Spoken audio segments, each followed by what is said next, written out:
Hello friends of the electrified charging fun and welcome to Speicher Elektrisiert, your channel all around Skoda's e-mobility. My name is Matthias and what you see behind me are two ENYAQs. Here the red one is mine, a Skoda ENYAQ ATX built in December 2021. And here the grey one is the Skoda ENYAQ AT5X in the Lorraine and Clement edition. Unfortunately they don't have a sport line right here, but this car was built this year, so between both cars are only 2 years. But how many changes and improvements are there? So now we do a comparison between both models and see what Skoda improved over the course of 2 years. The only obvious change on the outside of the car is the rear. You now see my car here. And if I move over to the new model here, you see there is a new logo. They choose their new CI for the back. The S of Skoda looks now different. And also here on the right side where the IV was formerly, now you have the model description. And that's it basically. You do not have any other changes on the outside, on the exterior of the cars. The differences you might notice on the new one are just due to the Lorraine and Clement special edition, because I don't have a sport line available. This button bar below here has changed in the model year 2024. We have new icons on the buttons and the first on the furthest left side has changed. Now you get directly to the driving assistance systems. In the old ENYAQ you had this set button, and if you press it you entered this mode from where you could go to the settings of the car and to the assistance. Also the mode button has changed, whilst in the old car when you press it you enter the driving profile selection like this, and when you press it again you're back on the home screen. In the new ENYAQ, when you press it multiple times you switch through the driving mode. Another change in the cockpit is on the steering wheel. Whilst in my model year you've got two buttons here, and the right button is to activate and deactivate the travel assist, or to switch between ACC and travel assist. In the model year 2024 there is no button anymore, no function here. And in my old model year the left button switches between the ACC and the limiter, and in the new model year it switches between all three, so travel assist, ACC and limiter. I think this is an improvement of usability to have the same functions on one button, but sadly they did not add another button here in the model year 24, so maybe a configurable button would be the best solution. So let's see how fast the software will boot up when we open the car. Let's open the doors and get in the car, and as you can see, software version 4 is instant usable. There is slight delay, but it's merely not noticeable. And software version 3 instead needs a couple of seconds to boot up.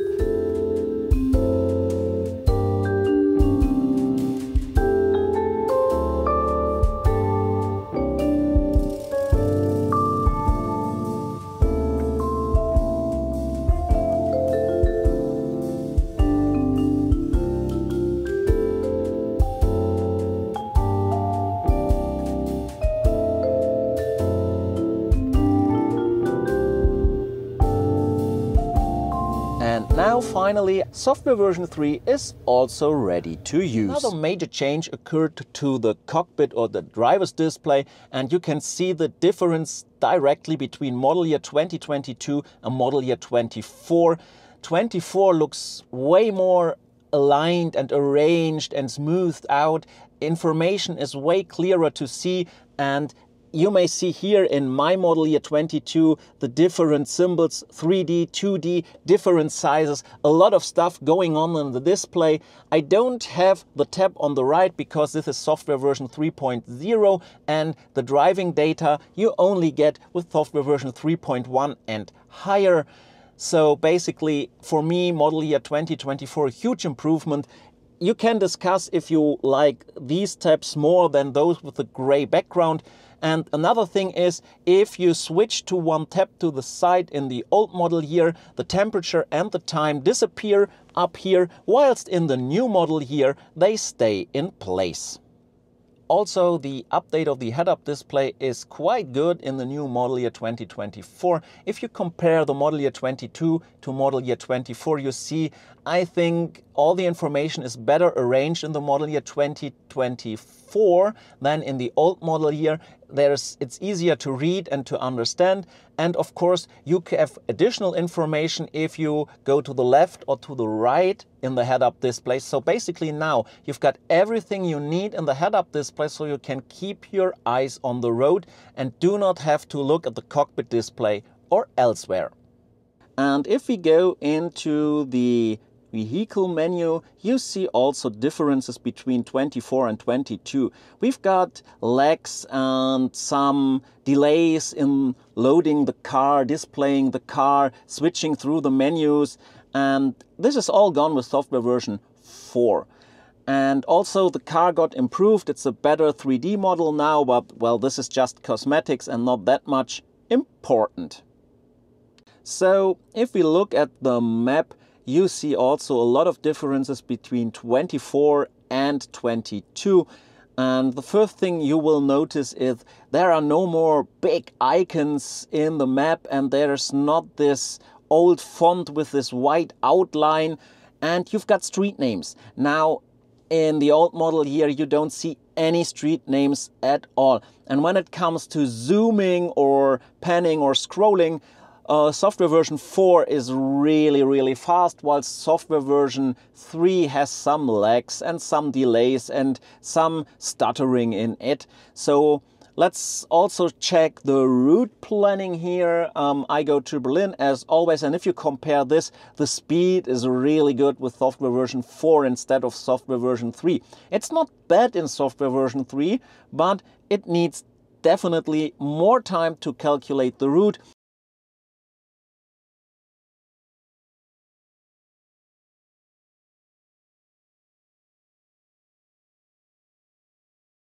And if you now look at the charge planning, you see in the new model here, you can way better see the SoC due to the flattened icons instead of those 3D icons in the model year 2022. One function I like to use to show the performance differences between model year 22 and model year 24 is changing the language. I know this is not a common use case because most of the time you will set it once. But for me it is a common use case since I do my videos in 2 languages, and nevertheless it's just to show the differences in performance. So let's switch from English to German and compare it.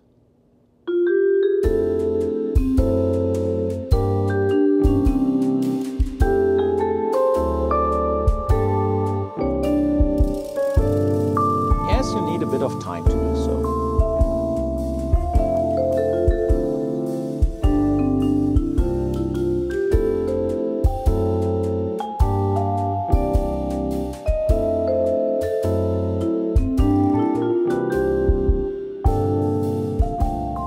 And now the German language has loaded in the model year 2022 finally.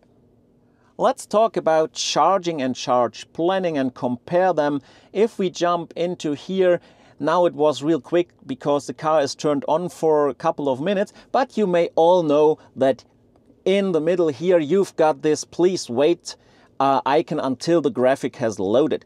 And they got rid of this in 2024 basically because this menu is all about setting the charge limit. And whilst charge limitation in the model year 2022 is somewhere down here, and you did not even really notice that you can do something here, this little white thingy to set charge limit, in the new model year it's quite clear. It's a big bar which is easy to handle, which has no lags and nothing. So basically a huge improvement because now the screen is focused on what it is made for. Another thing I can't show you in the old model year is optimization, because optimization is only available in the new model year. So instead of talking about optimization, we talk about charging speed. And as you can see, when I drove to Salamsee, I had to charge. I went down to 16% SOC, had no other chance to charge up, and I got about 80 kilowatts of maximum charging power. And on the other side, with preheating, the model year 2024, I got with 32% to the charger, and it peaked to over 160 kilowatts. So basically, I had a double as high SOC than in the old model and got twice as much charging power than in the old model. And that's really a bummer. That's a huge difference for everyone who needs to quick charge in winter times. Let's talk about another important topic for me, and that is designing of the screens, or of the pages of the screens. And as you might know, in the old ENYAQ with software version 3, you are basically got this 5-on-3 grid. This one here. And you can add widgets as you like. But you mainly end up to fill up the screen with one-on-one widgets, because simply you cannot arrange them in another clever way. So basically you got screens like this, and this one here is an exception. This has 2 widgets and it's completely full, but mainly whenever you do this, you have to fill it up with these menu buttons. And it's a complete different story if we talk about software version 4 and the model year 2024, where you got 3 fixed grid layouts. So it will always look well configured, well designed, and you've got always more information on the screen as in the old version. And basically you have everything that it looks well. I really like the new approach, whilst the old approach lacks certain widgets, which makes it a good thing. Also, did you just notice a glitch? Maybe you had that glitch too, but something like this happens. You have an additional page you never configured. I never configured this page. Please just have a clear look on this. And then you can't scroll to the last page. See here? Basically what happened is that, as you can see, this root and this radio and media is basically this. There is root. I have to do it like this, and there is media, but these are other widgets. So maybe here's another glitch I sometimes have. This happens, and this never happens to me with software version 4. It seems a much more stable version when it comes to those glitches and bugs. Another big difference between model year 22 and 24 will occur when you go into the park assist, or basically if you look at the camera of the park assist. And this is what you got in the model year 2022 compared to the model year 24. So in the model year 24, you've got a huge big screen where you can see what's outside, whilst in 22, you've got this upper bar, which will never disappear. And then you've got an additional bar here to switch between the functions. And basically you end up with this small window on this huge display where you can see what is happening outside. Finally, I want to showcase a bit of LoRa in its 22 version and its 24 version, because it's not the same. And first off, let's use climate. With the 24 LoRa, you can turn it off and turn it on very easily. With the 22, you will struggle, and I will show you right now. Please turn climate off. Okay. And did you notice that when I hit the button to talk to Laura, she switches from the climate menu back to the home screen? So you can see now it's turned off, and I will try to turn it on again. Please turn climate on. This function is currently unavailable. And there you go. Let's do another thing. With the model year 24, you can easily switch through driving modes with LoRa, and in 22 it looks like this. Please activate driving mode Sport. Driving profiles cannot be selected by voice control. Please use the screen. And you simply can't do this. And let's do another one.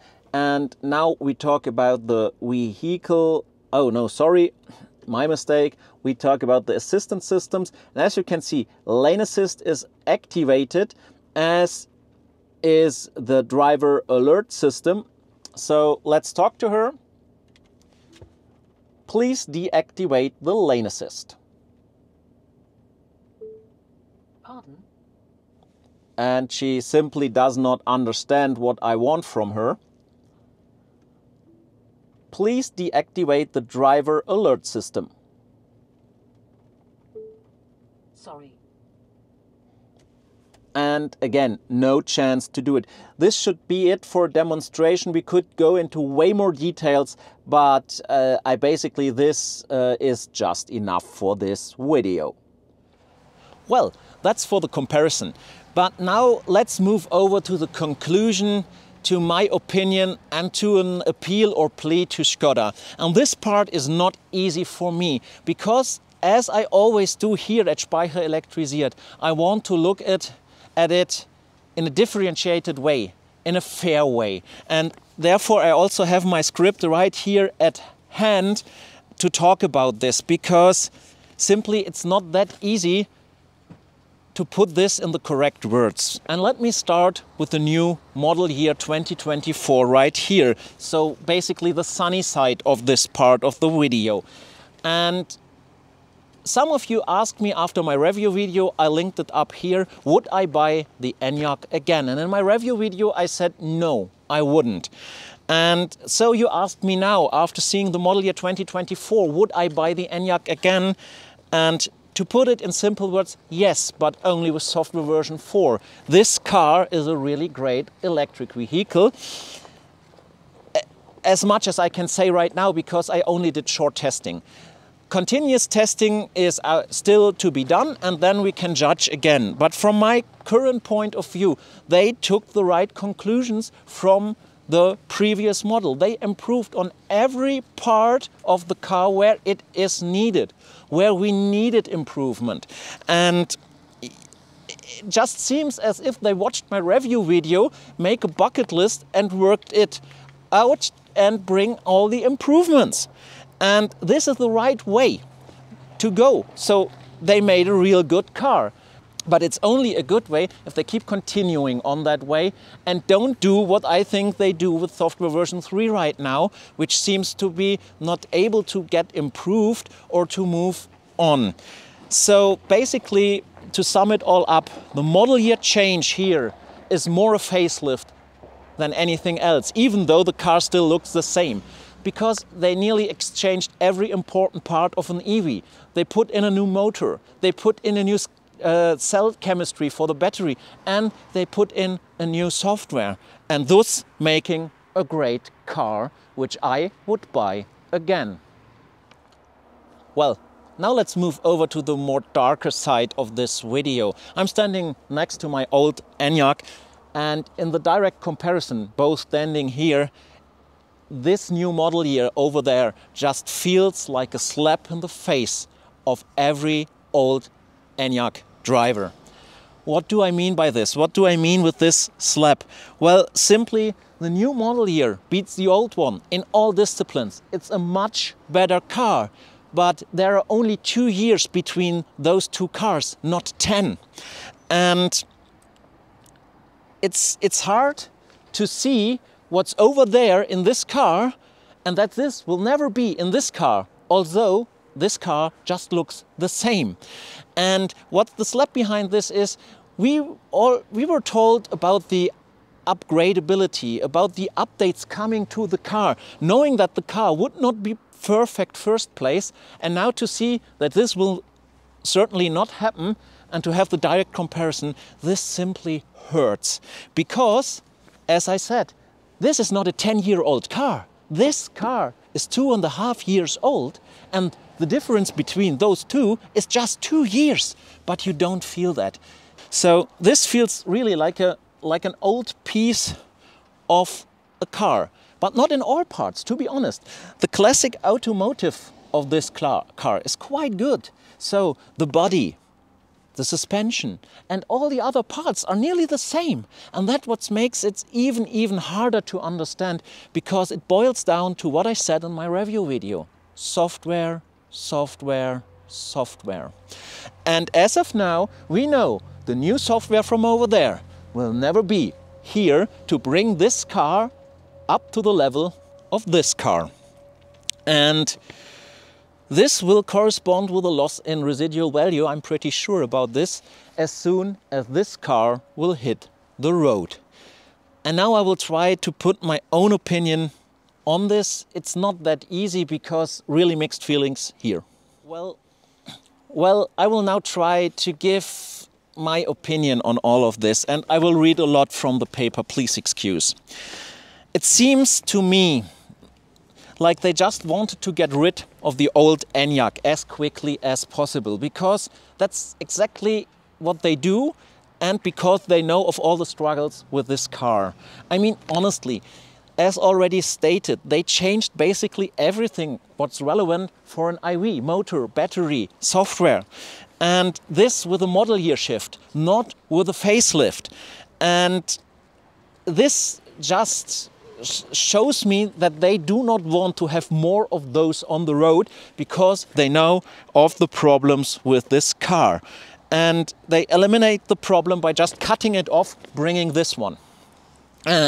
Because what I think, I don't know, is they cannot solve the complexity and the issues with the hardware and software architecture in the old cars. And that brings me to the point. Yes, I would buy the new model year 2024 again, but I don't know whether as a buyer I could or would or want to put my trust in the company behind the car. Because with all the promises they gave us with this car, they failed on a lot of them.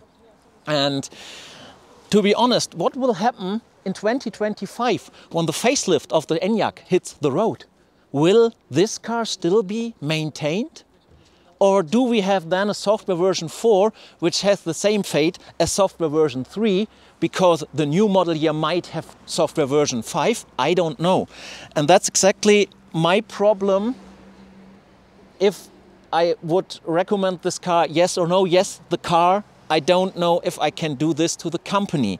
But yes, I want to take a differentiated view on this, because it's not easy for Skoda. I'm aware of all the problems that Skoda has with the technology, with the complexity, and that they have little to no influence to this, because at the end of the day, they are 100% subsidiary of Volkswagen Group, and Volkswagen is always first, and sometimes Skoda simply can't do anything. They are back and off the queue.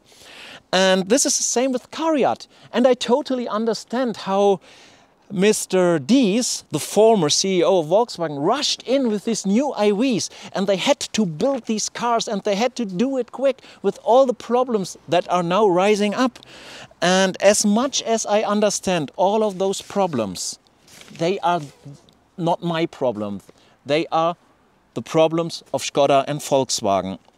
And I can't solve theirs. But they probably are able to solve my problems with this car. Because at the end of the day, with all understanding I have, I'm a paying customer. I paid a lot of money for this car, and I'm not a Skoda employee helping them become rid of all the problems they have. Here I have to take a step back and just say, I'm a customer of this car, and I want to get delivered what I paid for when it comes to the promises the company made. And finally, here's my little plea to Skoda. And maybe this will not achieve much, but indulge me, and maybe this is a bit balm for your soul. Right now, over 150,000 ENYAQs were delivered. And they are all now more or less obsolete when we talk software. But we, those 150K of us, made the new model year possible. At least that is my opinion. Without our ability to suffer and to be some kind of beta tester, the new model year would not have turned out like this. They wouldn't simply know about all the flaws they had. So basically we were one source for the huge improvements they made with the new model year. We put up those mistakes, those problems, we reported them. We wanted to help Skoda on their way to e-mobility and to succeed in this harsh environment, which is highly competitive. And of course, we believed their promises. Those regarding updatability, which are now more or less broken. on most of those promises there were no deliveries. And thanks to us and our bags or the money, they made it to model year 2024, which is a great achievement, which is a great car, which is the right way. But to be honest, we helped them to finance this and are now being rewarded with increased loss and residual value. We don't get any updates, not even a trade-in offer. But to be honest, which brings me to the next topic, an important one. It's about sustainability. Sustainability is not just environmentally friendly materials or driving electric. Sustainability for me is about the longevity of a car. And the longevity of a car is 8, 10 or 12 years. This is what the car is made for, but how will you do this with an EV without keeping updating the software? The software already is outdated, you saw it in the video, and old-fashioned, and this will continue even at a faster rate as soon as new model years are on the road. And in my opinion, here Skoda has a duty to do something for the over 150k customers. Skoda owes us that. Because without us, they wouldn't be where they are now.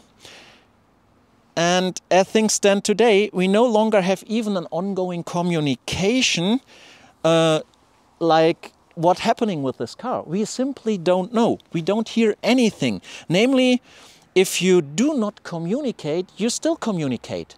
So you communicate that you don't care. And even if you don't mean this, this is what we hear.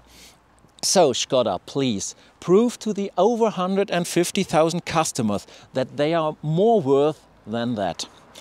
And also that the model year 2024 customers don't start with a strange feeling in their stomach that the facelift in 2025 will be exactly the same wake-up moment for them as this model year was for us. I know that the majority of you doesn't believe in getting any updates anymore, or that anything will happen to our ENYAQs. But this channel is about the ENYAQ, and this channel is in communication with Skoda and with you, and so I won't stop believing. I still have hope that they will do something, and therefore I'm constantly pushing on this. And let's see if we get a reaction from Skoda. And also your reaction counts. Write me in the comments what you think. Did I exaggerate about the problem? Do you feel a bit better now after hearing this? Just write me everything you want Skoda to know in the comments. Maybe they read them, maybe not. And what should I say? I don't want to give up, because I believe Skoda is trying hard to bring every possible thing to us, to our ENYAQs. And I know that this is not easy for them. And another thing which is also important for me is the feeling I have now to know that I will drive home with this car tomorrow, whilst I know what this car there over is capable of. This is not a good feeling. This is really not a good feeling. And what I really hope for is that I will get in the future the feeling I had when I bought this car, which really feels great back in the time 2 years ago, and that I am not left behind with all my problems and with everything in this car, and that there is still something possible for us. And if you like this video, or if this video helped you, give it a thumbs up, and maybe consider to subscribe if you did not subscribe already. And then we'll see each other in the next video, and until then, stay full of energy.